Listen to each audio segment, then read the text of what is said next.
Notre réalité est invisible, toujours en quête d'une raison pour faire porter le chapeau. La mort nous hante, on possède tout le décor mais on nous prive de la rose. Et si un jour notre père pense à nous, cette guerre prendra fin. Vive la tranquillité, que notre soif soit assouvi au départ de cette noirceur qui nous ravage cette guerre civile. En vérité, notre existence est une réalité surréelle, pas comme les dire, comme s'ils ne voient pas comment la mort joue avec nos vies. On vit, on meurt, on rit, on pleure, comme si c'était rien, comme si nous étions dans un film. On ne veut pas changer la page, frère. On veut faire disparaître tous les livres. Chers jeunes, même si vous voyez que le soleil de l'espoir s'éteint chez vous, je me tiens debout pour vous dire que le bataille vient de commencer.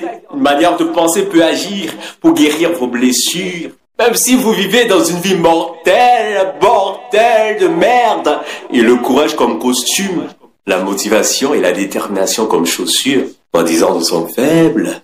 Mais leur force vient de nous. Chez Oncle Sam, ce n'est pas le paradis. C'est la raison pour laquelle il décide de faire cohabiter l'enfer. Chers jeunes, on ne peut pas rester sans rien faire. Il est temps d'avancer. La fin de notre vie avance. La fin chante avec insistance. Une musique triste qui fait trembler nos tripes. On a abandonné le trip, certes, mais on n'obtient rien. Le temps est fâché contre nous, car on s'entretue. Vous avez oublié que nous sommes le pilier de la liberté. C'est grave. Mais accentuons-nous sur l'éducation, car c'est notre force ultime pour briser les chaînes de leurs pensées, les chaînes de leurs déceptions.